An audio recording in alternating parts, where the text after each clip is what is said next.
Esteves. Saludos a todos los hermanos que se han conectado en esta tarde de domingo para estudiar la santa palabra de Dios en la Escritura. Esta tarde abordamos la pregunta, el tema de esta tarde está formulado en dos preguntas. ¿Por qué Jesús murió? ¿Por qué resucitó? Veníamos hablando en la conferencia anterior sobre la resurrección, hicimos un recorrido bastante rápido de los textos preparatorios de la resurrección, y ahora ya entramos en el Nuevo Testamento, concretamente en el testimonio de los evangelios. Pero eso implica, la resurrección está unida a la muerte de Jesús. No se trata de un planteamiento de inmortalidad del alma, de sobrevivencia o como se puede decir en algunas antropologías, una migración o una nueva etapa de estado de conciencia. No, esto es otra cosa. Aquí estamos ante un dato revelado. Y por eso la resurrección no se entiende si no es a partir de la cruz. Y la cruz no tiene sentido si no es en la resurrección. Por eso en esta tarde quiero enfocarme en este punto y quiero para que me acompañen en el estudio. Vamos a abordar el tema con una premisa y luego dos preguntas que espero nos permitan entrar ahora más a fondo en el misterio pascual de Jesús, que es la fuente de esta revelación sobre la resurrección. Pero antes de entrar en materia, y como soy de los que le hacen introducción a la introducción, disculpen, vicio de profesor, permítame entonces hacer un preámbulo. Lo que buscamos en esta ocasión es volver a acoger el anuncio de la buena noticia sobre la pasión, muerte y resurrección de Jesús en su totalidad, en su conjunto, no sólo como una comprensión sopesada, con datos y análisis, sino, permítame decirlo también, de una manera también catequética, de manera que nos sirva para la vida, que nos haga sentir cómo la vida, pasión, muerte y resurrección de Jesús nos habla a nosotros hoy. Nos permite entender nuestra existencia, el sentido de nuestra existencia, nuestro pasado, nuestro presente y nuestro futuro. Hay un dicho de la tradición cristiana que dice en latín, lex orandi, lex credenti. Es decir, traduzco, así como oramos, creemos. Al respecto, entonces, la norma por excelencia de nuestra fe está condensada en la oración eucarística de la Iglesia. Este es el corazón de la oración de la Iglesia. Y en el centro de esta oración está la llamada anamnesis, el texto del relato de las palabras de institución de la Eucaristía, y el texto que luego aclamamos diciendo, este es el misterio de nuestra fe. Y respondemos diciendo, anunciamos tu muerte, proclamamos tu resurrección, ven Señor Jesús, o proclamamos tu resurrección en la espera de tu venida. Este texto es ligeramente incompleto y hay que leerlo bien, porque decimos muerte, resurrección y parusía y venida, como si todo estuviese limitado, orientado hacia el final de la vida de Jesús. Tendríamos que decir, anunciamos, Señor, la vida que te ha llevado a la muerte y resurrección. La expresión que nosotros repetimos en la liturgia como una aclamación está tomada de San Pablo, de la primera carta a los Corintios en el capítulo 11, versículo 26, donde el sentido de la frase precisamente es ese. Anunciamos esa vida que te ha llevado a la muerte, Jesús. Anunciamos esta vida que te llevó a la muerte y a partir de la cual entendemos la resurrección. Hay que ser claros en esto porque es lo que nos permite delinear el itinerario que seguimos en esta tarde. Si anunciamos esa vida que ha llevado a Jesús hasta la muerte, entonces podremos decir por qué ha muerto y ha resucitado. Por lo tanto, cada vez que hacemos esta aclamación tan importante, que está situada en el corazón de la oración de la iglesia, como lo acabo de evocar, tendremos que tener en mente esto. Anunciamos esa vida que le ha llevado a la muerte, a la resurrección, y que no está desconectada de la parucía como su completa y perfecta realización. Hay un texto que nos puede ayudar todavía a reafirmar esto. Es de un teólogo y biblista italiano, Giuseppe Colombo. En mi opinión, uno de los mejores teólogos del siglo XX, tal vez no de los más publicitados, no el más conocido, pero es uno de los más importantes. Murió en el año 2006. En su libro, Ejercicios de Cristocentrismo, publicado póstumamente el año pasado, a propósito del centenario de su nacimiento en 1923. Bueno, él dice esto. La unión del cristiano con Cristo debe actuarse en la realidad de la vida. Una vida que, asimilada y conformada con la de Jesús, reproduce sus características y asume su mismo destino, precisamente las características del Jesús histórico. La síntesis será una vida humana así como la vivió Jesucristo. Miren ustedes, me parece una formulación espléndida. Vivir una vida humana como la vivió Jesucristo no es imposible. Si es verdad que Él se hizo hombre como nosotros, es posible vivir, configurar nuestra vida hasta hacer lo que dice Pablo en Gálatas 2:20, el texto quizás más repetido de Pablo. No soy yo quien vive, es Cristo quien vive en mí, el resucitado. Vive en mí. Por lo tanto, no es una prerrogativa de algunos privilegiados, de algunos iluminados, de los místicos. Todos, todos nosotros podemos conformar nuestra vida en la de Cristo. Se trata de una realidad cotidiana. Y es aquí donde importa mucho entonces el tema de la resurrección. Sabiendo esto, que solo tenemos una vida, esta misma, tenemos que decir que esta vida es el lugar de nuestra salvación o de nuestra perdición. Creemos en la vida más allá de la muerte, pero de ella no sabemos nada. Lo único que tenemos como seguro ahora mismo es a Jesús resucitado y la invitación que Él nos hace a participar de su misma resurrección. Bueno, cuando yo digo que no sabemos nada, me refiero al hecho de que lo que tenemos ahora como constatable es esta vida que tenemos aquí ahora. Nos preocupamos por la vida eterna y creemos en ella, si somos cristianos. Es un principio de nuestra fe, pero antes tendríamos que preocuparnos por discernir si la vida que vivimos ahora está siendo conforme con la vida eterna que Jesús vivió y nos enseñó. Por eso tiene tanto sentido cuando en el capítulo 11 del Evangelio de Juan, Marta, a propósito de la muerte, de la resurrección, cuando Jesús le dice, tu hermano resucitará. Yo sé, dice ella, yo sé. Esa catequesis ya me la dieron. Mi hermano resucitará en el último día. Jesús le dice, no, no, un momentico, no me has entendido. Mira, yo soy la resurrección y la vida. El que cree en mí, aun cuando haya muerto, vivirá. Yo soy la resurrección. No es simplemente uno que vamos a intentar entender qué pasó en la resurrección. No, es yo soy la resurrección. Nuestra resurrección es la de Cristo. Y por eso importa de nuevo el tema de esta tarde.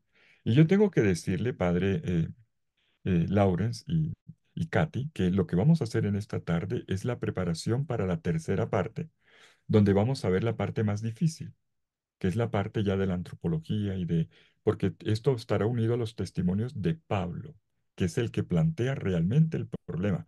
¿Y cómo es la resurrección? Solo Pablo lo habla. Hoy nos quedaremos únicamente con el dato previo que se necesita, porque ya le dimos bastante espacio al Antiguo Testamento y entramos en el Evangelio, pero hoy necesitamos desarrollarlo mejor para poder llegar a la tercera parte, donde entraremos en el punto más espinoso. Pero es necesario lo de esta tarde. Y permítame recordarlo. ¿Por qué nos interesa este tema? La vida que llevamos aquí y ahora es la puerta de ingreso a la vida eterna. Cuando decimos eterna, nos referimos a la vida del eterno, que es Dios. La vida eterna es la vida de Dios en nosotros. No es una vida eterna, no es una vida de una duración ilimitada, como quien dice la eternidad. No, no, no. Es la vida divina. Es la vida de Dios, lo cual solo puede ser entendido a partir de la comprensión de la resurrección de Jesús. Entre tanto, nosotros solo tenemos esta vida bajo el cielo. No hay reencarnación, no hay dos vidas, solo tenemos una. Solo tenemos esta vida bajo el cielo. Bueno, entonces, ¿cómo nos precede Jesús en este camino? Con este preámbulo, ahora sí, ya entremos en los tres pasos de nuestra conferencia de esta tarde, la premisa y las dos preguntas. Primero, la premisa. O si quieren segundo, porque hice una ambientación previa. Primero, el combate entre la vida y la muerte. Hay una estrofa de la secuencia de Pascua que dice, lucharon vida y muerte en singular batalla, y muerto el que es la vida, triunfante se levanta. Primicia de los muertos, sabemos por tu gracia que estás resucitado, la vida en ti no manda. Este poema litúrgico contiene una primera verdad, la lucha entre la vida y la muerte. Nosotros contraponemos espontáneamente estas dos realidades. Los dos enemigos son la vida y la muerte, entre ellos. Y si esto es verdad, podríamos ir con mayor profundidad adelante y notar cómo en el caso de Jesús se puede decir que el verdadero duelo no es tanto entre vida y muerte, sino entre la vida y el amor. Retengamos esta afirmación. Van a ver para dónde va la exposición de hoy. El verdadero duelo no es entre la vida y la muerte, en el caso de Jesús, sino entre la vida y el amor. Los dos verdaderos enemigos que se confrontan son entonces la vida, la muerte y el amor. En otros términos, la realidad del amor, que en el Nuevo Testamento en griego se llama agape,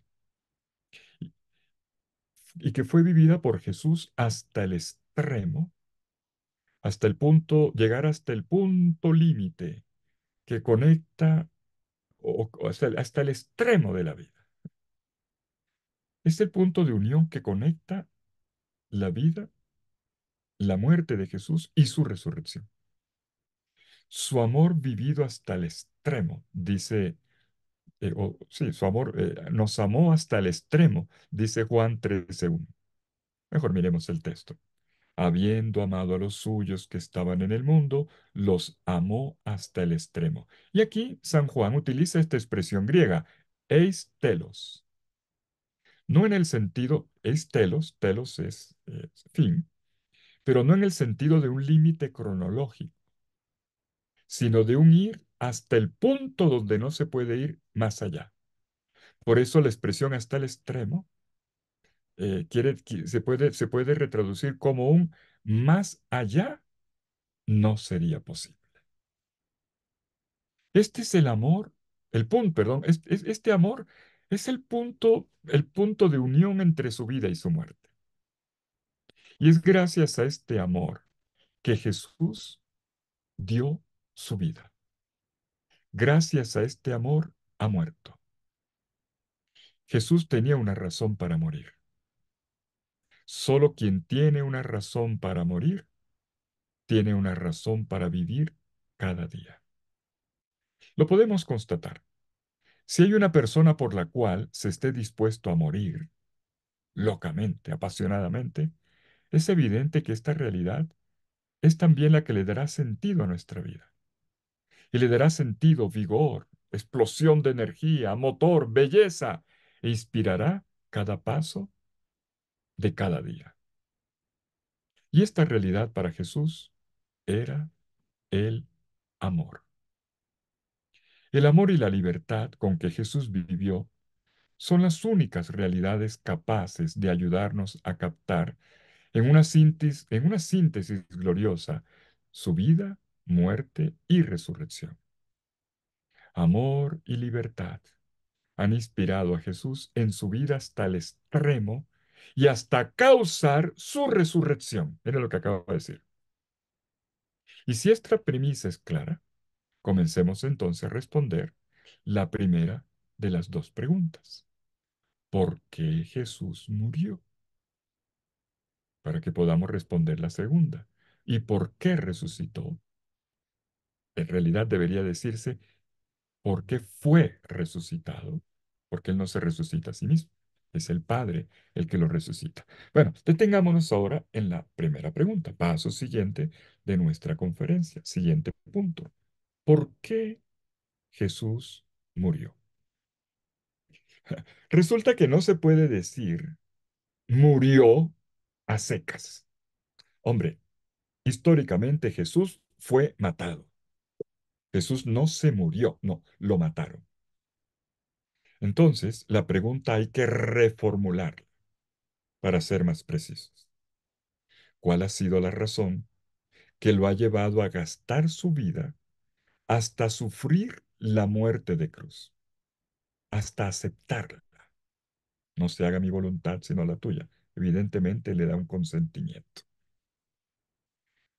Todos los testimonios escritos sobre la vida terrena de Jesús coinciden todos en declarar que Jesús murió crucificado, o sea, por medio de la pena romana, pena de muerte, destinada a los esclavos rebeldes, a los esclavos que se escapaban de- del control de sus patrones.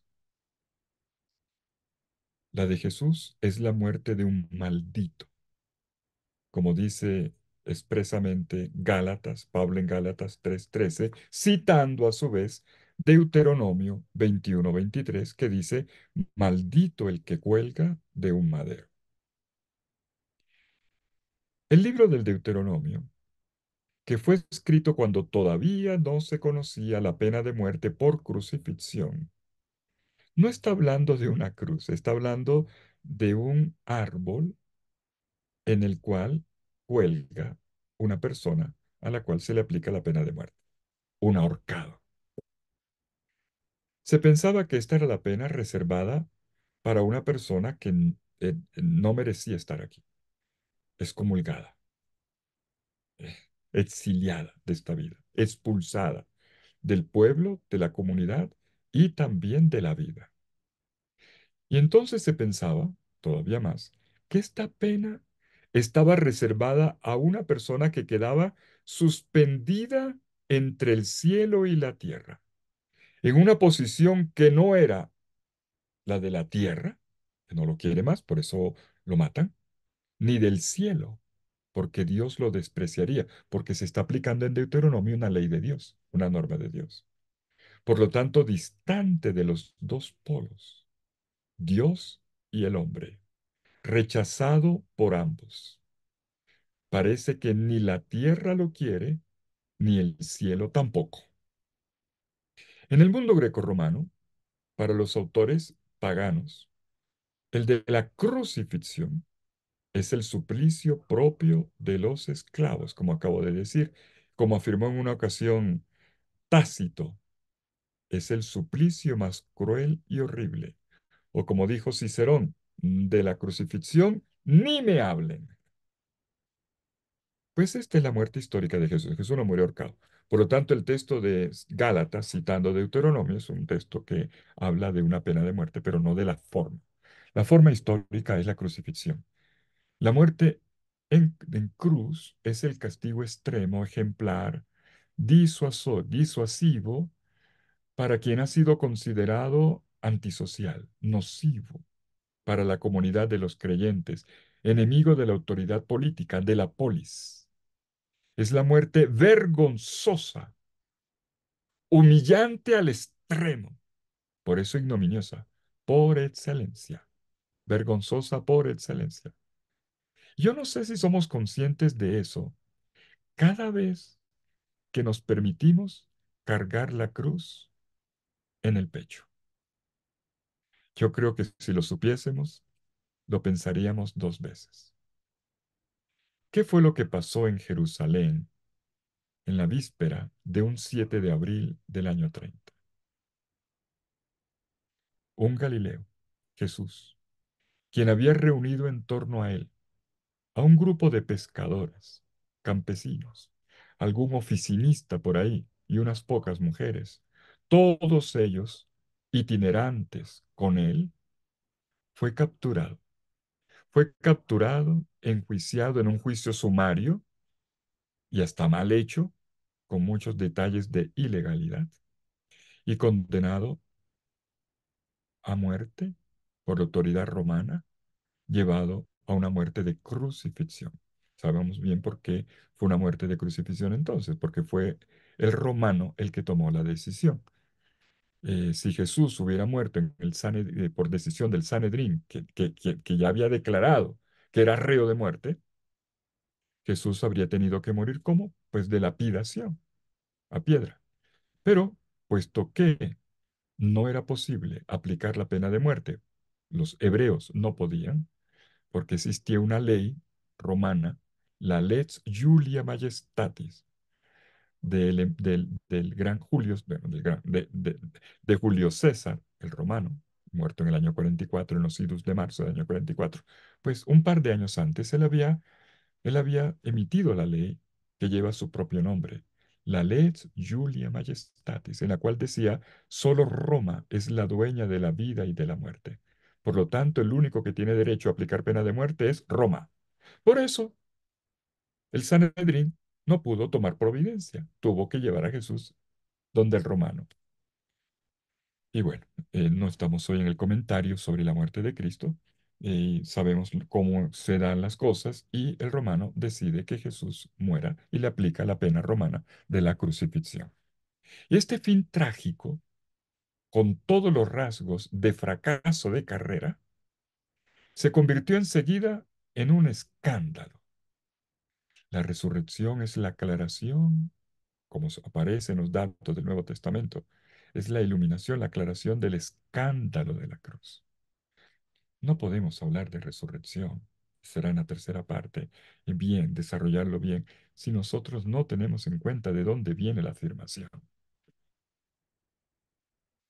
En 1 Corintios 1:23, Pablo dice, sin atenuar para nada el drama del escándalo de la cruz, que efectivamente esto es escándalo para los judíos y moira, locura, moria, no es moira, sino moría, locura, estupidez para un griego. Bueno, no tiene sentido, esto es ilógico para un griego, pero para un hebreo es un escándalo. Pablo, viene del mundo hebreo, pues lo puede decir mejor. Esto significa que esta muerte, como lo indica el término escándalo, escandalón, piedra de tropiezo, se convertía en un obstáculo para una mentalidad creyente en un Dios que se consideraba el Altísimo, el Dios de las victorias. El Dios de Israel es el Dios de las victorias, de los triunfos. ¿Cómo puede llamarse hijo de Dios un derrotado? Un crucificado es un derrotado, perdóname. No encaja con la idea del Mesías de Israel y de Hijo de Dios, como lo entendía su contexto.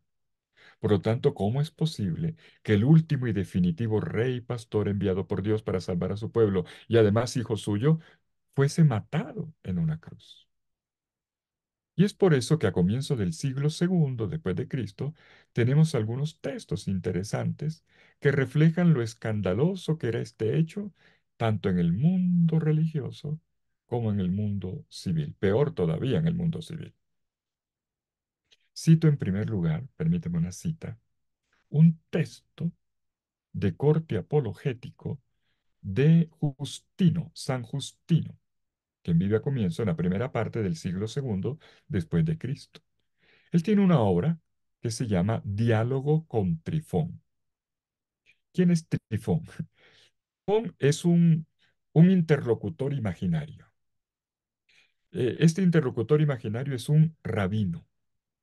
Así lo imagina el Justino. Está discutiendo, explicando apologéticamente la verdad de la fe a uno que no cree, un rabino, un judío. ¿Cómo le explico esto a un judío? Acuérdense, judío no acepta la cruz, eso es el escándalo. Y entonces Justino le trata de decirle, Justino es un filósofo, intenta con la argumentación de la época, mostrarle que la fe cristiana es razonable. Que no es simplemente decir, no, yo creo, acepto y ya. No, no, no. Que es razonable, no racional, razonable. Y por lo tanto digna de aceptar como verdadera. Y el diálogo con Trifón es acucioso, ¿eh? Y a cierto punto, el rabino refuta a Justino con estas palabras. Podemos saber que el Mesías pueda sufrir y ser llevado a la muerte como oveja al matadero. Dice, sí, yo he leído Isaías 53 o 52 y 53. Yo lo he leído. Sí, que un Mesías muera como una oveja llevada al matadero. Y aquí viene el punto, que deba ser crucificado y morir de forma vergonzosa, ignominiosa, como un maldito de la ley, no podemos llegar ni a concebirlo, ni a imaginarlo, dice Trifón. Como quien dice, puedes hasta afirmarlo. Y de hecho no hay problema con la figura de un Mesías mártir, perseguido, pues sí, porque los hubo muchos en la historia anterior. Sócrates. Sócrates muere como mártir, con la cicuta, en coherencia con la verdad que enseñó y que le dijeron que estaba desviando a la juventud. Y por eso lo hacen tomar la cicuta. Bueno, muchas personas habían muerto como mártires, pero admitir que un Mesías perseguido lo sea en condición de un maldito, hombre, eso no lo puedo ni soportar, dice Trifón. Otro texto. Otro texto significativo viene del Corán. Corán, sí, de los musulmanes. En la sura cuarta, en el versículo, en el verso, también parrafito, 157, dice, y dijeron, voy a citar aquí, estoy leyendo el Corán. Dijeron, dicen, comienza así, dijeron, otros, hemos matado al Mesías, Jesús, hijo de María, el mensajero de Dios. Pero, aunque así lo creyeron, no lo mataron ni lo crucificaron. Quienes discrepan sobre él, o sea, sobre Jesús, tienen dudas al respecto. No tienen conocimiento certero, sino que siguen suposiciones, pero en realidad no lo mataron. A ver, esta frase del Corán, escrita casi 7 siglos después de Cristo, es importante. Esta tradición, esta suna, si se dice, piensa que Jesús fue sustituido por otro que se le parecía como una gotita de agua. Es decir, el Islam no acepta la muerte de Jesús. O sea, el hecho histórico de la muerte de Jesús. Porque curiosamente el Islam cree, dice que Jesús es el profeta, pero dice no, él no podía morir. Y entonces, en realidad lo que dice el Corán no es creación del Corán. Conocemos muy bien textos anteriores, herejías cristianas que ya decían lo mismo, que la muerte de Jesús había sido aparente, o también que quien había muerto sobre la cruz no había sido el mismo Jesús, sino el Cireneo. O sea, que hubo un milagro en la cruz, una especie de milagro, en la que Jesús habría cambiado su aspecto, o había cambiado el aspecto del Cireneo por el de él. Jesús habría hecho como un milagro, Cireneo quedó con la cara de Jesús, y entonces al que crucificaron fue al Cireneo, pero no a Jesús. Y entonces Jesús habría emprendido la fuga y habría huido, dejando allí a su copia, a su clon, diríamos. Esa es la idea que tiene el Corán. Así lo explica el Corán. En realidad el Corán lo que le tiene es un gran respeto a Jesús y no acepta esto. Pero es para decirles que, ¿por qué cito este texto de Diálogo con Trifón, de la filosofía, o mejor dicho, un diálogo que es un filósofo cristiano, el mundo de la apologética, de los primeros etapas del cristianismo, padre apostólico? Y cito también el Corán del siglo séptimo. ¿Por qué? Porque se refieren a una misma preocupación. Es imposible, insostenible, que Jesús muera sobre la cruz. Si esto no es claro, mucho menos la resurrección. Tenemos que estar atentos a las afirmaciones de Pablo sobre el escándalo de la cruz.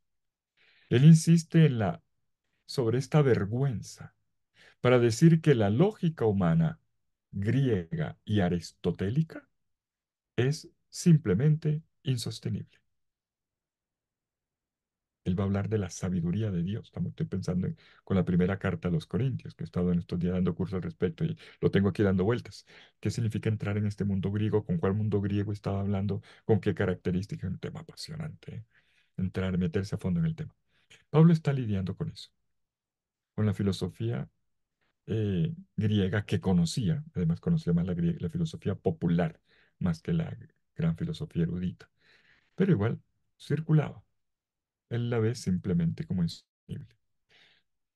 Con todo, para la auténtica fe cristiana, es el propio Jesús, el crucificado, aquel que ha narrado a Dios, incluso sobre una cruz, la verdadera afirmación, la verdadera lógica, la lógica de lo que parecía ilógico, la luz de aquello que parecía sin sentido,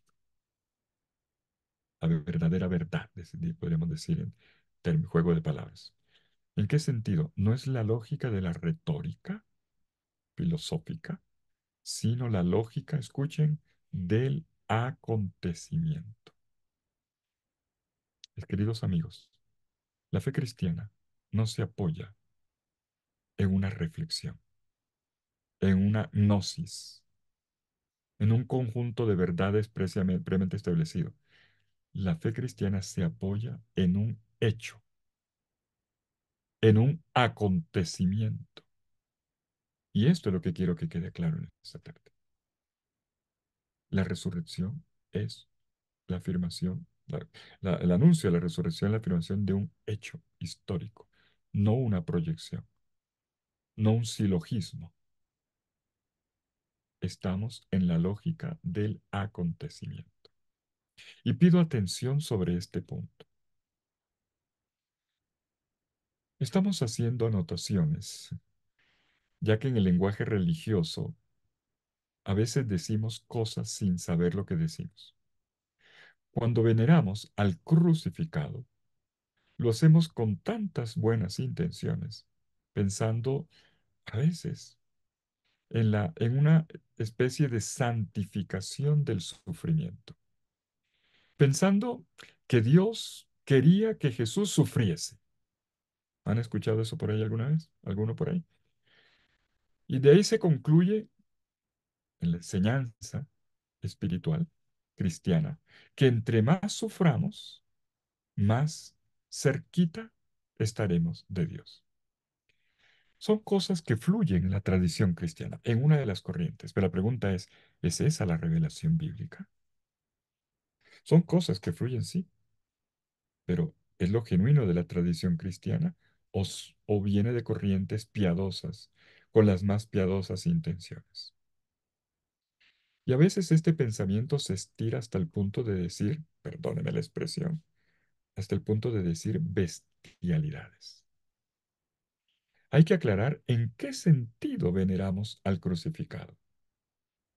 El padre de la Iglesia, Gregorio de Niza, dice que la cruz es teóloga. Pero dividan la palabra teóloga, teólogos.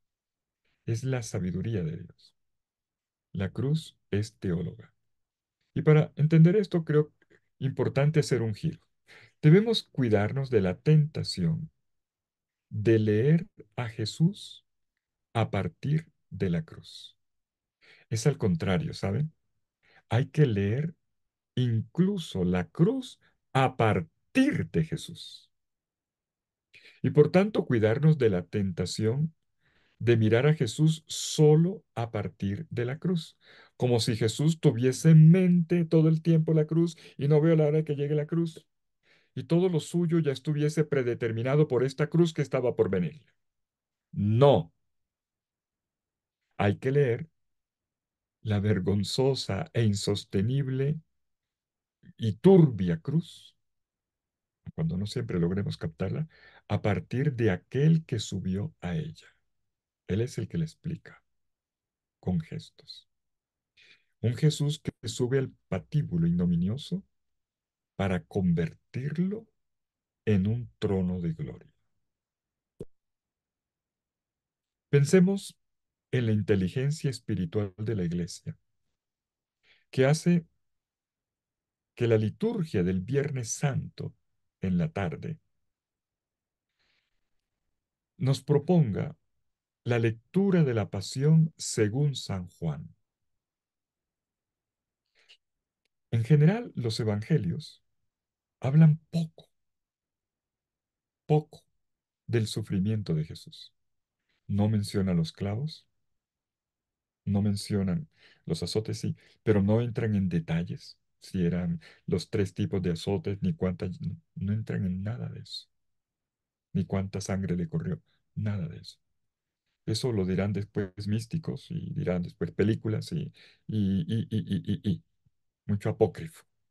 Los evangelios evitaron eso para mostrarnos más el comportamiento de Jesús, para que no nos distrajésemos con las llagas y quedásemos con el comportamiento de Jesús. Y esto es lo que hace precisamente Juan. En el Evangelio de Juan, Jesús es verdaderamente un viviente. Si nosotros miramos los íconos bizantinos, vamos a notar cómo se trata de un Jesús que es muy diferente del Jesús de la tradición occidental, donde aparece sufriente, sangrante, con la cabeza inclinada, entre más llagas, como que mejor, ¿no? En la iconografía oriental, que va muy en la línea de Juan, Jesús es un viviente con los ojos abiertos y fuerte, fuerte. Por eso Juan en el Evangelio dice que Jesús muere con un grito de victoria. Todo está cumplido, dice Jesús. No es la frase de un derrotado, es la frase de un victorioso. Un grito de victoria. Todo está cumplido. Tetelestai en griego. He cumplido mi tarea, he llegado al máximo. Sí, se ha realizado todo lo que he venido a hacer y todo lo que estaba anunciado. Y este grito de victoria está acompañado en el último suspiro con un entregó el Espíritu. Entregó el Espíritu aquí en Juan es diferente de los otros evangelios donde dice exhaló. Aquí no es exhaló en el sentido de la última bocanada de aire y entonces expiró. No, no, es entregó. Un Jesús que entrega vida, su vida, pronunciando palabras para su mamá, para el discípulo amado y para todos los que lo quieren escuchar. Por lo tanto, hay que leer la cruz a partir de Jesús. Cito de nuevo al teólogo Giuseppe Colombo, que cité al inicio, quien dice, en el imaginario cristiano, la cruz parece prevalecer sobre el crucificado, dando libre desahogo a las ambiguas tendencias alojadas en el subconsciente. Pero, aclara él, no es la cruz la que hace grande a Jesucristo. Es Jesucristo quien rescata la cruz, la cual está ahí para poder ser entendida y no para ser exaltada retóricamente. Y esto es lo que en los próximos minutos quiero mostrar. Para avanzar en este recorrido, quisiera compartirles una perla de un monje quizás poco conocido, pero muy importante para los que les gusta la lección divina, Guigo II el Cartujo, quien vivió a mediados del siglo XII en Francia. Sí, el mismo de la lección divina. Él tiene un aforismo registrado en su diario de pensamientos, el pensamiento número 5, que dice, sin belleza ni esplendor, pero colgada a la cruz, es adorada la verdad. Repito, sin belleza ni esplendor, pero colgada a la cruz, es adorada la verdad. No adoramos un concepto, sino una persona. La verdad está colgada en una cruz, desnuda, sin belleza ni esplendor. Entonces retomo la pregunta. ¿Qué es lo que en definitiva ha llevado a Jesús a la cruz? ¿Por qué murió de esta manera? Pues mucho más que la descripción de la coyuntura histórica. Hay que entender la causa de la muerte de Jesús en dos sentidos. Claro, la causa histórica importa, pero la que más importa es la causa teológica, o sea, el principio interior que animó su praxis. Los evangelios se preocupan por decirnos claramente que Jesús se encaminó a la muerte no por casualidad, sino por causalidad.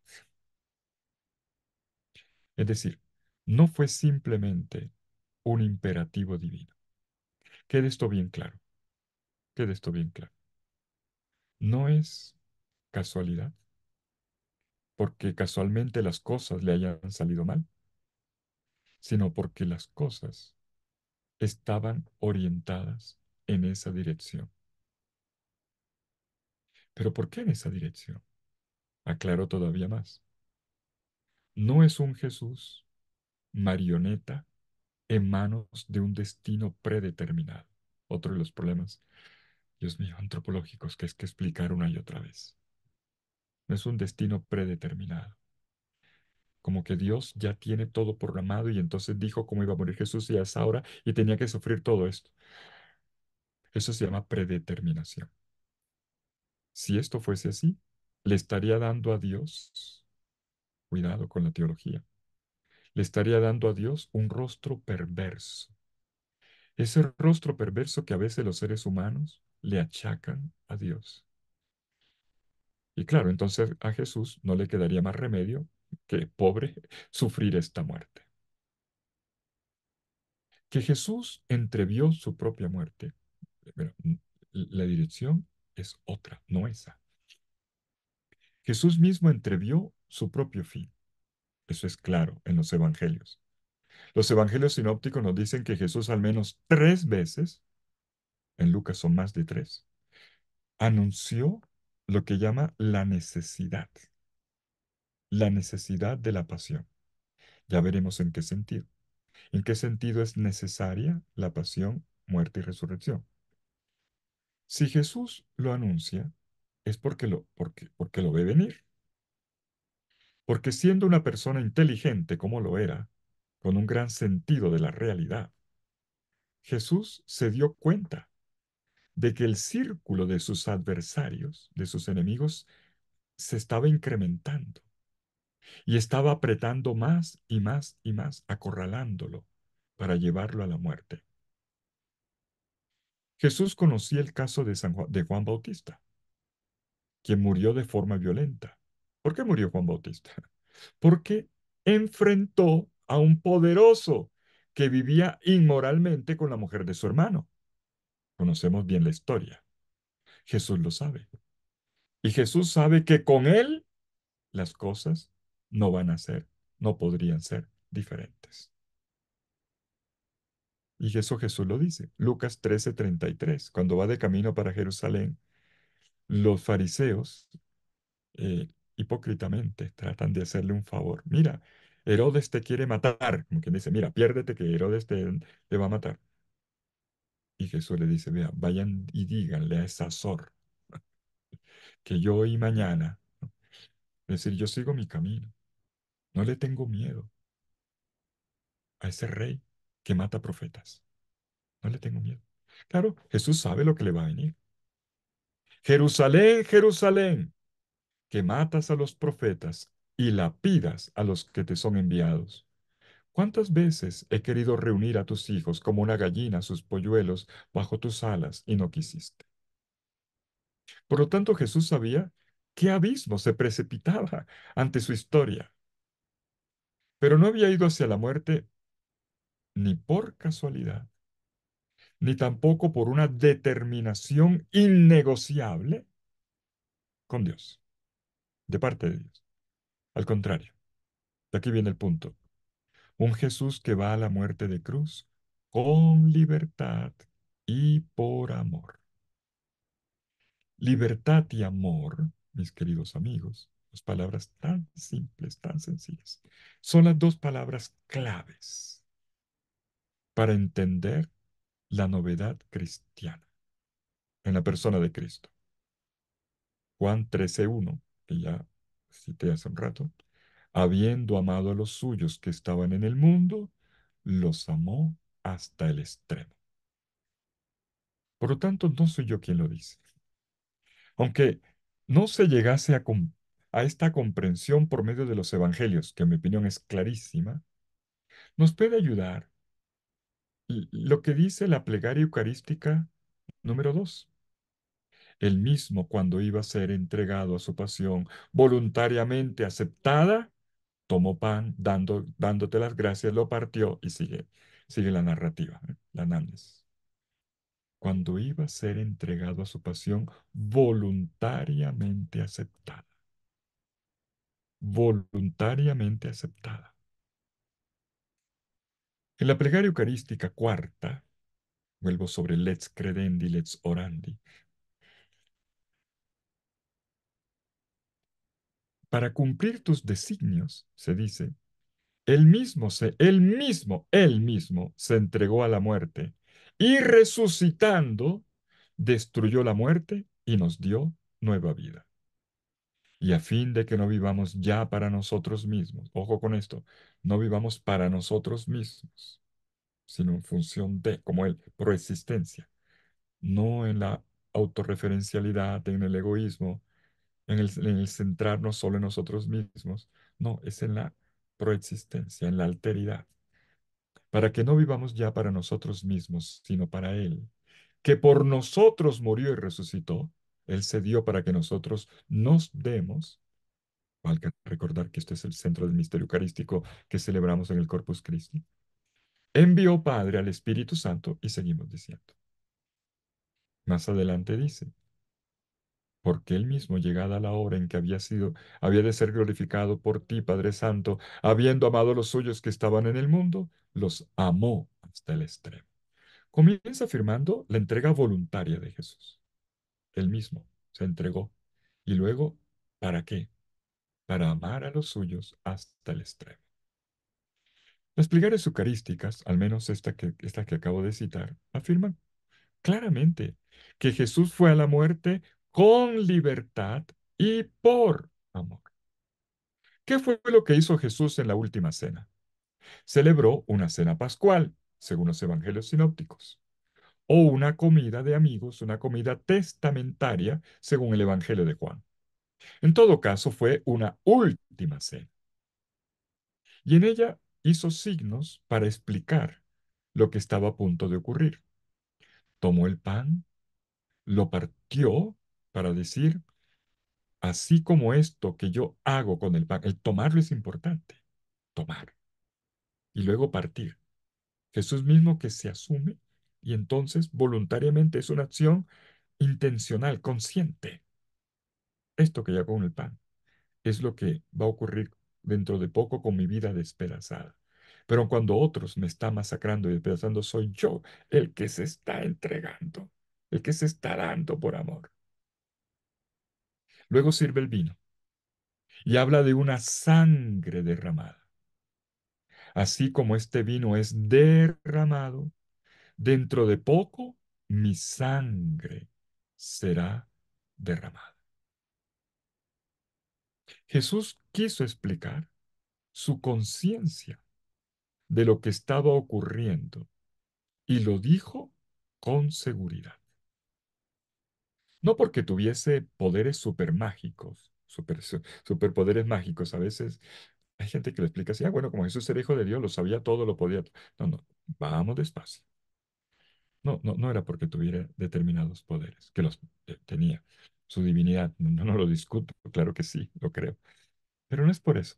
Es porque entendía como profeta que era, como persona comprometida que era, cuál era la consecuencia de su compromiso, para dónde iban las cosas. Jesús habría podido proceder de otra manera. Claro, Jesús era libre para escaparse. Eso es posible.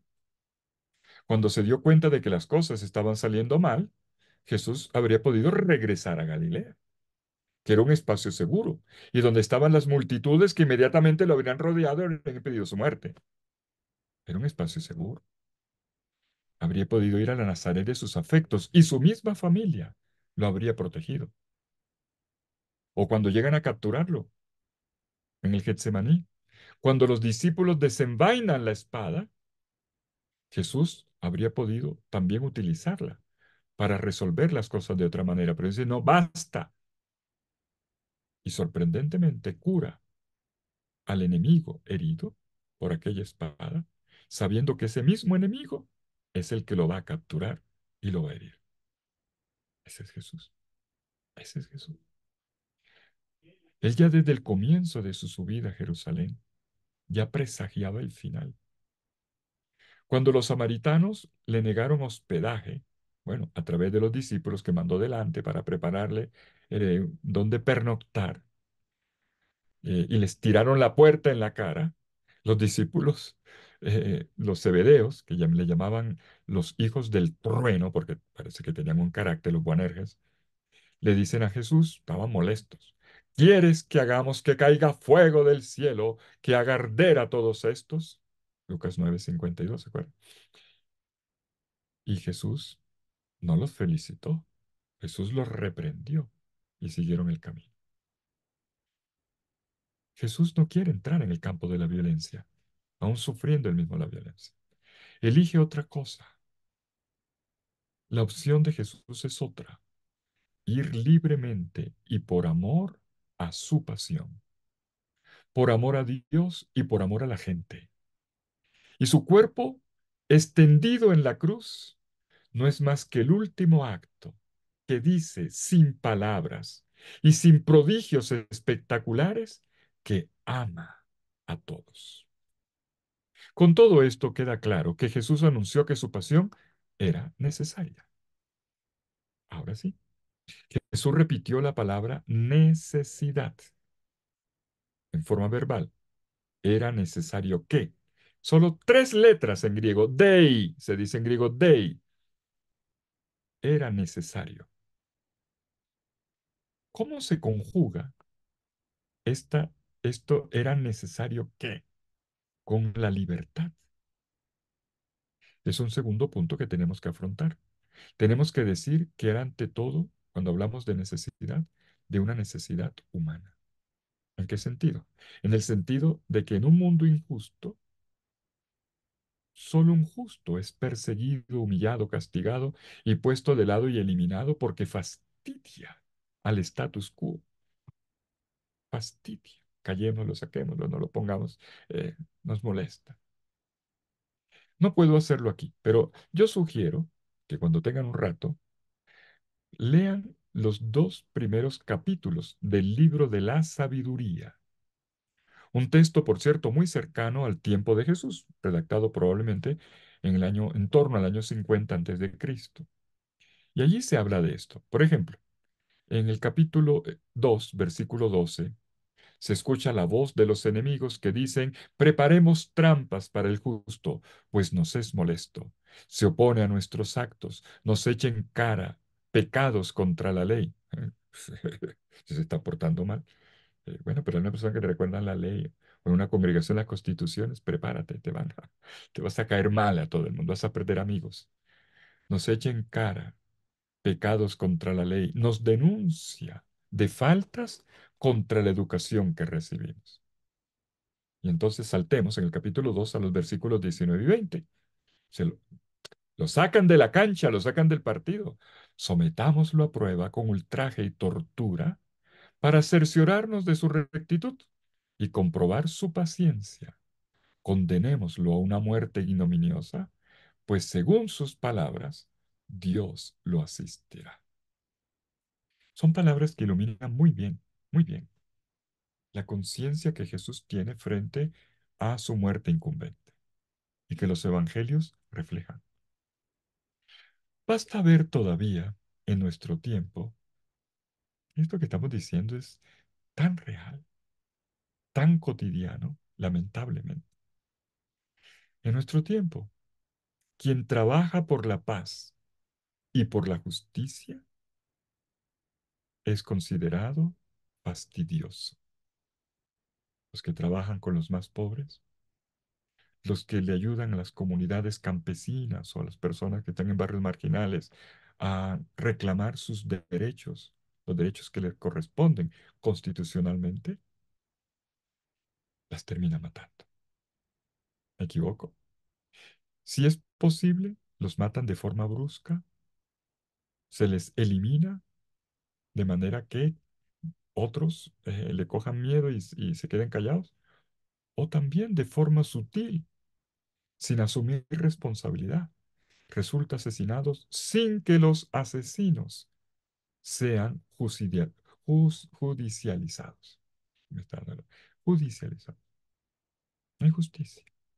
Nadie responde por la muerte de estas personas que trabajan por la justicia. Y es en este sentido que hablamos de la necesidad humana.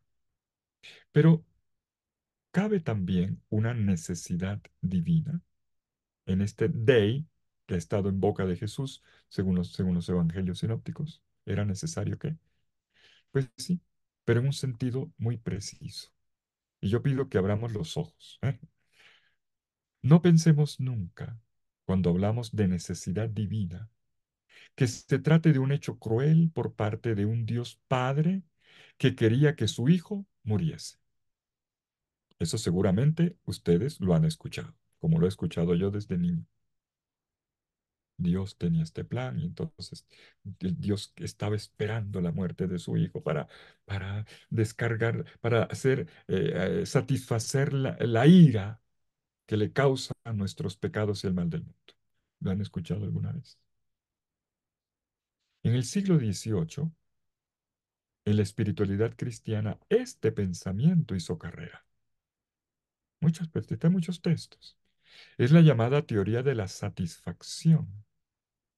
Decían, decían así, Dios ha dicho, en el mundo hay tanta maldad, tanto pecado, me dan tanta ira, tanta rabia, que estoy enojado con ellos. Entonces, para que mi ira sea aplacada, satisfecha, yo mando a mi hijo para que muera. Y estos autores espirituales imaginaban a Dios como si estuviese mirando desde el cielo, desde arriba, el Viernes Santo, a su hijo en la cruz agonizando y Dios frotándose las manos. Finalmente estoy satisfecho, estoy reparado. Escuchen la palabra reparar. Reparado por el mal que los malvados han cometido y de cuánto me han ofendido. Pero eso no es correcto. No es correcto. Eso lo dicen algunos místicos, lo dicen una corriente de pensamiento, por cierto, muy influenciado por algunos textos del Antiguo Testamento que hablan de la ira de Dios, pero no está en el Nuevo Testamento. No es la revelación del Nuevo Testamento. La necesidad divina es otra cosa. Cuidado con esa imagen del Dios cruel, porque eso sí que es un escándalo. ¿Quién es ese Dios que quiere ver a su hijo muerto? La necesidad divina es otra cosa. Se puede hablar de necesidad en el sentido de que si Jesús acepta ir a la muerte libremente y por amor, no responde con violencia a quien le hace violencia, sino que más bien ama a sus enemigos, y en ese sentido cumple la voluntad divina. Esa es la necesidad del Padre Dios, que su Hijo ame hasta el fin, incluso sufriendo, o mejor, dándole sentido al sufrimiento. El padre de la iglesia, Orígenes, dice que hasta el mismo Padre Dios ha sufrido al ver a su Hijo padecer. Este pensamiento de Orígenes a mí personalmente me ayuda a sanar esas cosas que yo a veces escucho, como que Dios quiere ver a otra persona sufrir y que le manda castigos, o le manda cosas sufriendo para que sufra y entonces repare.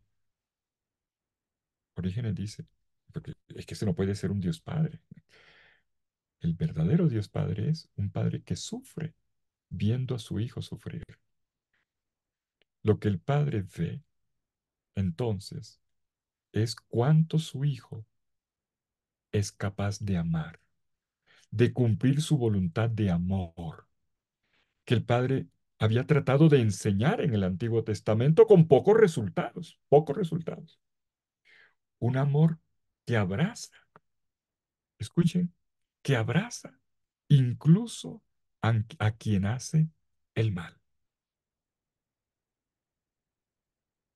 No es amar al que me ama, es amar al que no me ama, al que no merece que lo ame. No lo merecería, pero lo amo. Con el mismo Jesús, ahora podríamos decir, mis amigos, el que quiera entender, que entienda. Hemos visto el principio profundo, ahora sí, la ratio de esta muerte. Hay primero una causa histórica, le he gastado un tiempo, un Jesús insoportable para el poder político y religioso. Atención, no es todo Israel, ¿eh? Son las autoridades y las de ese momento. Jesús les anunciaba un rostro de Dios que les parecía insoportable. Un Dios con el rostro de la parábola de los dos hijos, el Padre misericordioso. Y hay gente que no le gusta la misericordia. Lo que quiere es justicia así a la brava, ¿no? Parecemos más justicieros que humanos. Y le achacamos eso a Dios. Un Dios con el rostro entonces de la parábola del hijo pródigo, del padre de los dos hijos, el padre de los brazos abiertos con el pecador y con el injusto, como Jesús lo reveló. Ah, va a ser acusado de demasiada misericordia, de buenismo, de poca justicia, claro, de justicia punitiva, porque la justicia bíblica no es la punitiva, es la salvífica, es decir, la transformación del delincuente en santo. Esa es la justicia salvífica, como le enseña la Sagrada Escritura. Y ese es el propósito de Dios. Esa es la necesidad divina. Ese es el Dei del que está hablando Jesús. ¿Me hago entender? Es de eso. Un teólogo escribió, la causa de la muerte de Jesús ha sido su interpretación de la religión. Suscitó un conflicto que provocó su condena primero por blasfemia y luego por sedición política. Desde siempre el Jesús de los evangelios fastidia por poner en cuestión la imagen de Dios que era sostenida por el poder de las autoridades. ¿Quieren? venderte una idea de Dios y se apoyan en ella. Ese es el poderoso, dañino, un impostor de Dios. Y eso se seguirá repitiendo. Cuando alguien trata de volver al Jesús de los evangelios, el que es testimoniado por la iglesia de los orígenes, a partir del testimonio genuino apostólico, quien trata de volver a traer a la iglesia, a traerla de nuevo al evangelio, colocar en el corazón de la iglesia el genuino evangelio de Jesucristo y no las formas acartonadas por la historia, cosas de forma que se vuelven tradicionalismos, resulta criticado, atacado, vilipendiado por redes, por todos lados, calumniado, ofendido. Así empezó el cristianismo y así sigue. A Jesús trataron de ponerlo de lado. Había logrado, es que Jesús había logrado hacer de Dios un evangelio, una buena noticia. No el Dios justiciero, sino el Dios de la verdadera justicia, que es salvífica. Y esto era insoportable para los religiosos. No digo para los religiosos que me están escuchando, ¿eh? Para las autoridades religiosas.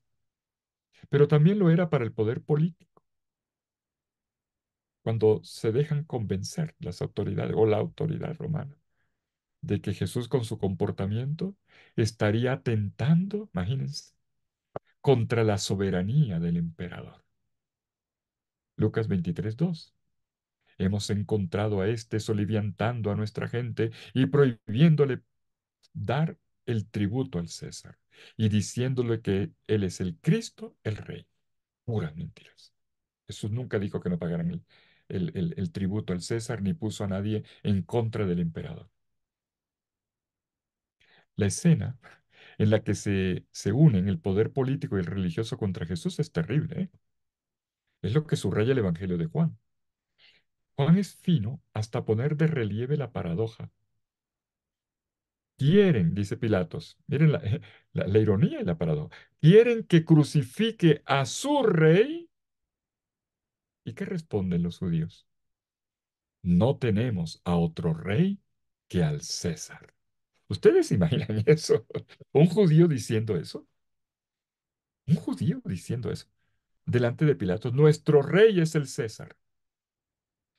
Es apostasía, claramente. Los jefes religiosos en realidad son los que lo dicen. No tenemos otro rey que al César. Tenemos aquí un compromiso político. Desde el punto de vista hebreo es absurdo y no se necesita mucho para captar la sutileza de la ironía que está en el Evangelio de Juan. Y dentro de ella se incuba la causa teológica que puede leerse en la manera como Jesús asume su muerte, cómo afronta sus enemigos, cómo entiende su derramamiento de sangre y que se resume en las preposiciones, dos preposiciones, con y por, con libertad y por amor. La causa teológica se arraiga en la plena conciencia de Jesús de que lo que estaba pasando lo asume con libertad. Él sabía lo que estaba pasando y para dónde iban las cosas. Jesús le pone el pecho y con libertad lo asume. Padre, Padre, tú todo lo puedes, dice en el Getsemaní. Aparta de mí este cáliz, pero no se haga mi voluntad, sino la tuya. Y Jesús del paso, no como un kamikaze que lleva a cabo un acto heroico esperando el premio celestial, sino con la fe. Como dice, puede sonar raro la fe, sí. Lo dice el padre de la iglesia, Ignacio de Antioquía, quien dice que la de Jesús es la fe perfecta, de quien esperaba que la muerte no tuviese la última palabra, o sea, que fuese vencida. que la muerte fuese vencida. Y aquí ya entrando el tema de la resurrección. Es la victoria sobre la muerte. No es el acto de una prolongación de la vida. Cuidado. Eso ya lo veremos en un tercer momento, en otro encuentro que requiere. Ahora sí, si esto es claro y admitimos que hay una revelación, podré seguir hablando. Si no, vamos a enredarnos en galimatías sin futuro. Este es el punto. Y esto de un Jesús que vence la muerte con la cruz. No se puede hablar de la resurrección de Jesús fuera de la cruz. No se puede, porque es la victoria de la muerte y de lo que ocurre en esta muerte de crucifixión. Y esto se va a hacer evidente ahora en el hecho de que el Padre Dios lo levante de la muerte. Ahora sí, el Padre resucita a su Hijo. Estos son los motivos, pero primero, miren la conexión aquí. Los motivos de la muerte de Jesús. Andando hacia su final terreno, amando hasta el extremo, caminaba en la fe y en la esperanza de que su vida no terminaría, sino que habría una victoria más allá de la muerte. Vencería las barreras de la muerte. Y esta conciencia Jesús la refleja en la última cena. En los países donde hayan celebrado Corpus Christi en este domingo, habrán escuchado en el Evangelio de hoy la frase, no beberé más del fruto de la vid hasta que lo beba nuevo en el reino. No es hasta que lo beba de nuevo, hasta que lo beba nuevo, pino kainé en griego, hasta que lo beba nuevo en el reino. Jesús está previendo la resurrección. Jesús bebe el cáliz en la esperanza de la resurrección. Entre tanto, entré en un ayuno de la copa, del vino que tiene sobre la mesa, es porque lo beberé. Sí, este ayuno terminará en la resurrección, aún en la muerte. Y más allá de la muerte, Jesús continuó haciendo precisamente esto. ¿Cómo es que atraviesa Jesús su muerte hasta que esta flor cerrada en la muerte desabroche, florezca, muestre sus pétalos, plenitud de vida en la resurrección? ¿Cómo? En su fe y en su esperanza. Jesús muestra su capacidad de vivir un amor hasta el extremo y un dejarse amar ahora por el Padre hasta el límite máximo. Y es aquí donde acontece la resurrección. Y tengo que aclarar esto.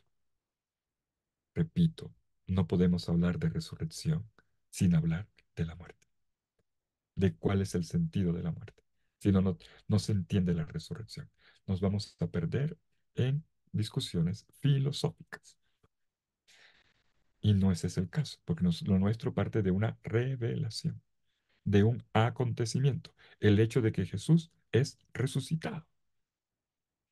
Pero un punto importante aquí. Jesús no es salvado del morir, sino de la muerte. Y esto es importante también para una persona que está agonizando. Señor, quítame la agonía. No te la va a quitar. No te la va a quitar.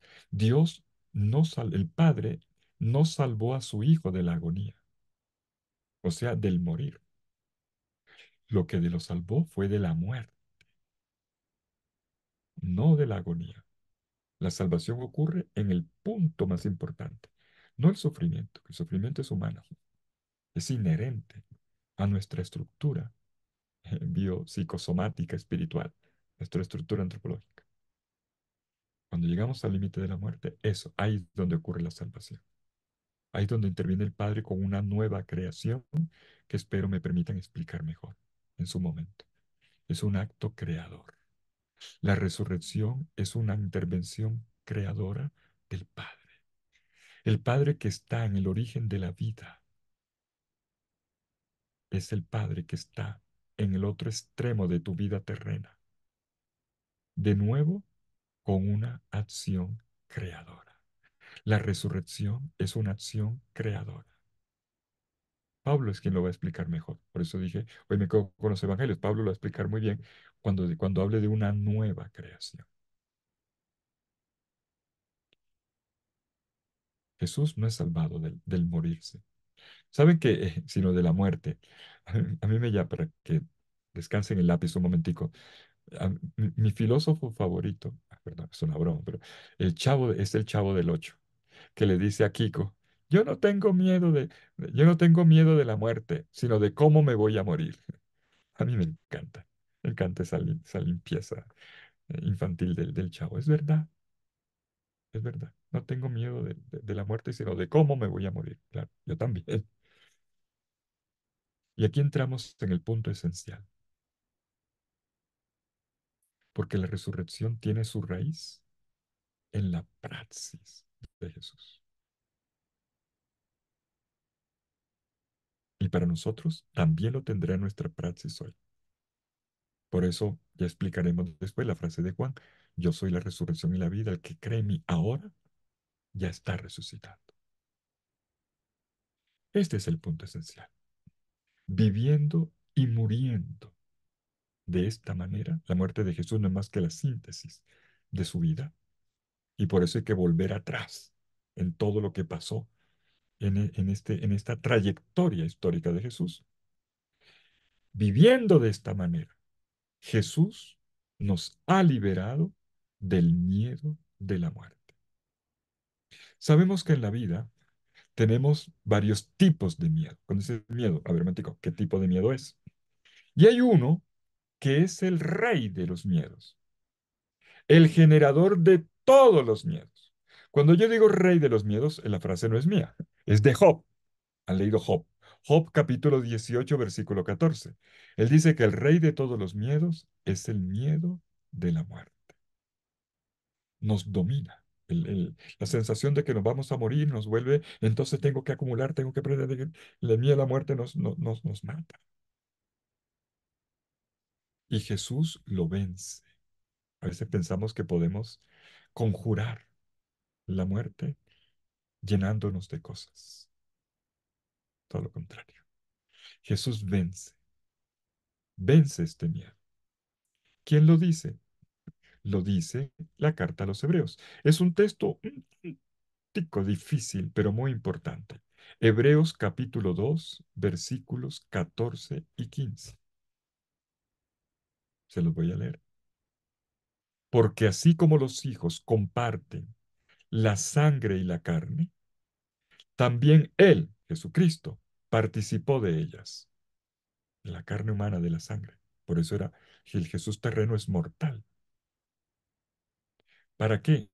Para destruir con su muerte al que tenía el poder de la muerte, es decir, al diablo, y liberar de esta manera a todos los que con el miedo de la muerte estaban toda su vida sujetos a esclavitud. Claro, el Jesús terreno, el verbo hecho carne, es sujeto de muerte y de una muerte real. La muerte de Jesús no es aparente. Como pensaba aquella herejía que cité a propósito del texto del Corán. No, es una muerte real. Porque si no, la encarnación sería un juego, una obra de teatro. Pero no, porque así como los hijos comparten la carne y la sangre, también él participó de ellas, para destruir con la muerte, y aquí está el comienzo de la resurrección, al que tenía poder de la muerte, es decir, al diablo, y liberar así a todos los que con el miedo a la muerte estaban su vida sujetos a la esclavitud. Por eso es importante esto. La resurrección tiene que ver con una victoria sobre la muerte, que aquí llama el diablo el mal. Claro, porque es el que nos cierra al amor. En consecuencia, hemos sido liberados del miedo que nos somete a la esclavitud de toda la vida, la muerte. Romanos 6:23 dice que la muerte es la consecuencia del pecado, es el salario del pecado. Pero se podría invertir la cosa. Pecamos porque tenemos miedo a la muerte, porque nos impulsa a retener la vida. No queremos perdernos la vida. Por eso queremos gozar a toda costa. Y ahí es donde viene el problema. Nadie ha dicho que no seamos felices, pero en un desespero y una cosa, y ahí donde hacemos mal las cosas. Maltratamos a los seres queridos, nos gastamos la plata, nos tiramos la salud, nos tiramos la vida. Resulta en un vivir sin los demás, contra los otros, incluso contra sí mismo, pensando que somos fuertes y de esa manera, loca, venceremos la muerte. Pecado es cuando yo quiero ser yo sin los otros y contra los otros. Y soy así por miedo a la muerte. Si gano, si someto, si acumulo, seré fuerte y no seré presa de la muerte. ¿Cómo no? Y Jesús ha vencido precisamente esos mecanismos perversos con su muerte. Con su muerte ha vencido a la muerte y nos ha liberado para siempre para que despleguemos lo mejor de nosotros mismos. Ajá. Y la resurrección, último punto. ¿Por qué ha sido resucitado de la muerte? Sería fácil decir, resucitó porque era hijo de Dios. Pues es obvio. Esta respuesta es verdadera, pero parcial, insuficiente. Sería el milagro de los milagros y nada más. Pero nuestro cristianismo es un cristianismo educado, ¿eh? Así que vamos a tratar de entender. Sigamos otro camino más, más serio. ¿La muerte qué es? Es el signo de nuestra fragilidad humana. Es el fin de toda condición humana conocida, como diría el querido padre jesuita Carlos Bravo, que nos educó en la Universidad Javeriana. En el libro del Cogelet se dice que Dios ha puesto dentro de nosotros el sentido de lo eterno. Cogelet, Eclesiastés. Dios ha puesto dentro de nosotros el sentido de lo eterno. Por eso la crisis. Así reflexiona el Cogelet, que es un pensador, y entonces dice, bueno, si Dios nos puso por dentro el deseo de vivir siempre, entonces ¿por qué lo hizo? ¿Qué sentido tiene el morir? Para sintetizar, se puede decir que el sentido de la vida se encuentra en el amor. Encontramos sentido a la vida en la medida en que somos capaces de amar. El amor nos trasciende, no solamente ahora de nosotros mismos, trasciende los límites mismos de la vida terrena. Es la gran victoria contra la muerte. Pero si el sentido de la vida está en el amar, ¿por qué a cierto punto llega la muerte y acaba con todo?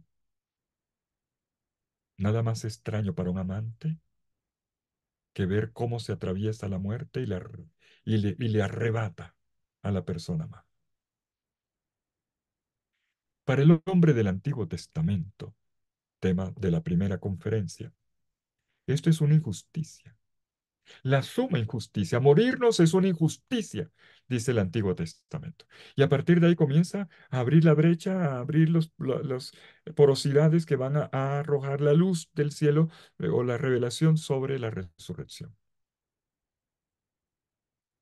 En el Antiguo Testamento no se habla de resurrección en el sentido que se entiende en el Nuevo. Claro, me van a decir, yo sé que me van a citar textos. Van a decir, y entonces allá Ezequiel, el que sopló y levantó a los muertos, el valle de los muertos y la puso a comer. Hombre, por Dios, no, no es la resurrección, es la resucitación. Es el tema de la próxima. La resurrección, propiamente dicha, es un no volver a morir. No es la resurrección a la Lázaro, o la hija de Jairo, o el hijo de la viuda de Naín que vuelven a morir. Eso lo teníamos ya en el Antiguo Testamento. El Antiguo Testamento planteó la pregunta, pero no tuvo la respuesta. Y los textos que hay en el Antiguo Testamento de resurrección son de resucitación. Es diferente. La resurrección es un superar para no volver atrás. No se vuelve a las condiciones anteriores. Por eso, como explicaremos en la tercera parte, se habla del estado de un Jesús glorioso. No son las mismas condiciones biológicas. Y esto hay que entenderlo. Hay que entenderlo. Y entonces el Antiguo Testamento grita, esto es morirnos, es una injusticia. ¿Han visto ustedes Isaías 38, la historia del rey Ezequías, que no se quería morir? Y, bueno, ¿qué sacas con dejarme morir, Señor, si los muertos, los vivos son quienes te alaban, ¿no? Como yo ahora. Bueno, salmos como el Salmo 116, bueno, Salmo 115. Para expresar, mis amigos, cómo se puede reaccionar a esta injusticia, permítame recordar otro texto. Un texto hermoso. El Cantar de los Cantares. Cantar de los Cantares, en el capítulo 8, versículos 6 y 7, le da la voz a la amada. La amada dice, grábame como un sello en tu corazón, como un sello en tu brazo. Es un tatuaje, ¿eh? Tenaz como el averno la pasión. Sus ascuas son ascuas de fuego, sus llamas, llamas del Señor. Los océanos no serían capaces de extinguir el amor, ni los ríos de anegarlo. Aquí está el punto clave. La muerte y el amor, ¿se acuerdan por dónde empecé? Muerte y vida en singular batalla, dice la secuencia, pero luego dije, no, no es entre muerte y vida, es entre la muerte y el amor. La muerte y el amor se confrontan como en un duelo, como dos boxeadores que no terminan la pelea, se golpean, se miran, se odian el uno frente al otro. Fuerte como la muerte es el amor, pero no pasa nada más. El Antiguo Testamento llega ahí, vislumbra una esperanza, abre una rendija, pero no la resuelve. Entonces, ¿por qué Jesús ha resucitado? Llegó a la conclusión. Una lectura inteligente de los evangelios nos lleva a decir que Jesús resucitó porque su vida fue un agape, amor de donación. No agape, como dicen, agape. Jesús no hizo otra cosa que darse. Su mandamiento nuevo es amar como Él. Y no pide amar a Dios, sino unos a otros a la manera de Él. El mandamiento nuevo de Jesús no fue amen a Dios, eso ya estaba en el Shema, y ya estaba en otros textos. El mandamiento nuevo que Jesús da es ámense unos a otros, pero de la manera como yo los he amado a ustedes. ¿Cómo? Como el amigo que da la vida por su amigo, de esa manera. Entonces es un amor que fue a la muerte por el amigo. Su amor es más fuerte que la muerte. Y si el cantar dice, fuerte como la muerte es el amor, ahora en el Nuevo Testamento Jesús dice con un tremendo salto, más fuerte que la muerte es el amor vivido por Jesús. Esto es lo que se dice de Jesús. Podríamos decir que Dios ha sido de alguna manera la libertad de Jesús, la cual ha sido de tal manera plena, convencida, perfecta, que no podía quedar presa de la muerte. Bueno, esto no podía quedar presa de la muerte es otra frase que no es mía. Lea la Biblia, lea la Biblia. Es lo que predicó Pedro en la mañana de Pentecostés, Hechos 2:24. Pero Dios lo resucitó. Este es el dato revelado. Hoy podemos decir, esta fue la tarde del dato revelado. La resurrección es un dato revelado a partir de un hecho histórico, de un acontecimiento histórico. Histórico que no es intrahistórico, más allá de la muerte, más allá de lo histórico. Ya lo explicaré, pero ese es el dato. Hoy es el día del dato.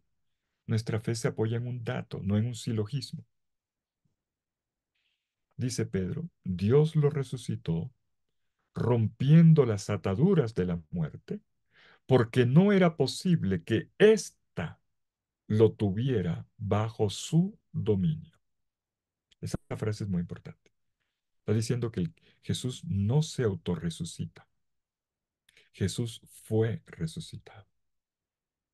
Ya le dije, es un acto creador del Padre. Dos, rompe las ataduras de la muerte, la esclavitud de la cual hablábamos hace un rato. Y dice, en tercer dato, no era posible que ésta lo retuviese bajo su control. Personifica la muerte como una mano que controla y te domina y te inutiliza.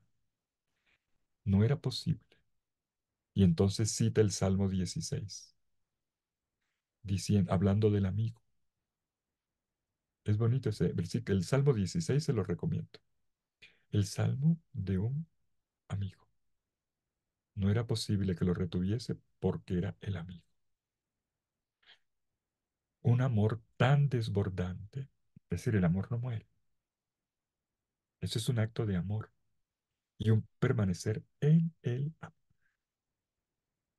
Y en este caso, el amor del Padre. Pero un amor del Padre que acoge el amor de Jesús. El que amó hasta el extremo es amado por el Padre hasta el extremo. Y aquí entonces podemos afirmar un amor tan desbordante que ni la muerte lo podía contener. Esto es lo que intenta decir Pedro en el discurso de Hechos 2:24. No era posible que la muerte lo retuviese bajo su dominio. Para decir, la muerte no lo podía contener. No podía contener ¿qué? Ese amor desbordante de Jesús. No estaba a la altura de retenerlo en la tumba. Y luego, entonces, ese es el tercer dato y el primero es el Padre. El camino de la fe pascual de los discípulos para llegar a la fe en la resurrección de Cristo transita por esta vía. ¿Qué fue lo que pasó en la mañana de la Pascua?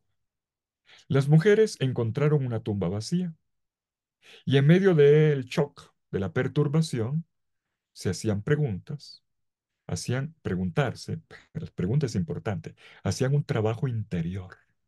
No se quedaron en lo emocional de quedar, no, no, preguntaban. Preguntar es un trabajo interior. Hay que preguntar. Y entonces el resucitado se les va a manifestar. ¿De qué manera? Como lo pinta como lo pinta, como lo pintan los artistas del Renacimiento, como Piero de la Francesca, que representa al resucitado saliendo de una tumba cuadrada, levantándose con un banderín en la mano, levantándose de la tumba. Pues obviamente no fue así. Se manifestó de otra manera, de una manera cotidiana, como un jardinero hablando con María de Magdala, como un pescador que conversa con los discípulos en la playa, llevándolos, pidiéndoles algo del pescado que lograron sacar milagrosamente, como un peregrino que camina con ellos en la ruta de Maús. Cotidiano, jardinero, pescador, peregrino, se manifiesta con los rasgos de aquel amor que había vivido en la historia. Por eso las reliquias que nos ha dejado Jesús, como diría la francesa Madeleine Delbrel, si yo pudiese buscar una reliquia de Jesús, a la gente que le canta las reliquias, yo guardaría la jofaina en la que lavó los pies, como el gran símbolo de Jesús. No me interesa ni un pedacito de la túnica. Hay gente que le gusta eso, ¿eh? Y el pez de la túnica, un pedacito de la uña del santo, no sé qué, un pelito. Bueno, si le gusta, es cuestión suya.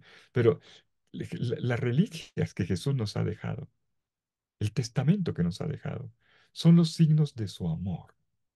Descubrir a Jesús en los signos del crucificado. Y aquí está la conexión importante entre resucitado y crucificado. ¿Cómo revela Jesús su estado resucitado? Por medio de las llagas de la cruz. Por medio de las llagas de la cruz. Es así como se entra en el misterio de la resurrección de Cristo. Por eso le he gastado el tiempo hoy a a la relación entre cruz y resurrección y cruz. En el texto de Juan, en el capítulo 20, donde el resucitado muestra las llagas de la cruz,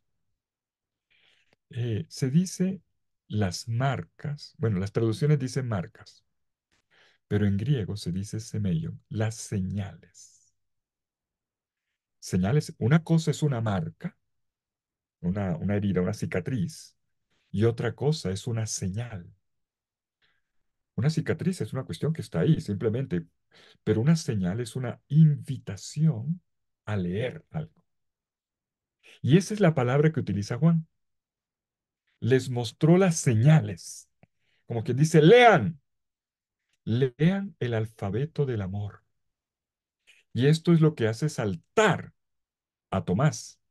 Yo creo que aquí una vez tuvimos un encuentro sobre Tomás. No fue el tocar a Jesús resucitado para evidenciar si era blandito, fofito, cómo era la cosa. Era un fantasma, era real. No fue el tocar, sino el leer. La hermenéutica de las llagas, de las heridas vividas por amor a otro. El desgaste por amor. Amar te mata. Amar te desbarata. Amar te gasta. Te gasta. La hermenéutica de las llagas. No una evidencia fáctica, sino un encuentro. Un encuentro que lleva a Tomás a decir, mío, mío, Señor mío y Dios mío. No podremos hablar del resucitado sin hablar de los encuentros, de los encuentros. Por eso la iglesia en su sabiduría, la iglesia es madre y es buena maestra. En la octava de Pascua nos hace leer todos los días apariciones del resucitado, que no son apariciones, son encuentros, encuentros. Es en el ámbito de un encuentro que podemos discernir el tema de la resurrección. Mis queridos amigos, este es el núcleo originario de los evangelios. Espero que haya sido de provecho para ustedes este estudio bíblico que hemos hecho en esta tarde. La experiencia pascual, el testimonio pascual que anuncia el sentido de la cruz, es la puerta para entender y vivir la resurrección. Y además, este es el núcleo del cual se deriva el evangelio entero y la fe cristiana entera. Lo nuestro es una esperanza de la vida. Creemos en la resurrección. Creemos en la resurrección de Cristo, que será nuestra resurrección. No simplemente el prolongar la vida en una inmortalidad extraña. No, eso es otra cosa. Por eso, el contenido es esto que hemos visto ahí. Este es el núcleo. Ahí entendemos entonces, y me devuelvo a las llagas, que desde la cruz se manifiesta la resurrección y de la resurrección se leen las llagas, se hace la lectura de una herida de amor, de un amor que duele. Todo esto nos narra mucho más que un fin. Nos habla de un camino nuevo, de un camino que abre horizontes. Cómo amaba, cómo perdonaba, cómo sanaba, cómo abría los brazos al pecador, cómo levantaba al oprimido, cómo repartía cariño y pan. Todo esto es lo que se sintetizó en la cruz y abrió las puertas del amor en la resurrección. Todo en Jesús al final importa, ¿saben? Cómo habla, cómo camina, cómo mira, cómo calla, porque todo esto es más fuerte que la muerte. En el camino de la fe pascual se percibe no solo el amor activo de Jesús, sino también el amor recibido del Padre que lo llama su Hijo amado. Y el Padre responde con una acción creadora en la resurrección, resucitando a su Hijo que se ha abandonado en sus manos. En tus manos encomiendo mi espíritu. Y el Padre lo recibe y lo resucita. Tanto así que el Nuevo Testamento no solo va a hablar de un egeiro, sino de un anistemi. Bueno, todo esto ya estoy colocando los puntos de la siguiente conversación. Levantar, despertar. Es un vocabulario robusto. No solamente leguero en este mismo vocabulario robusto, recogido en dos palabras claves, nueva vida y nueva creación. Hay una nueva vida, no es una prolongación de la vida. Por más que momifiquen a Lenin o a gran personaje de la historia como para dar la inmortalidad, no sirve para lo que nosotros creemos que ocurre es una nueva vida. es un paso adelante que ocurre por una nueva creación.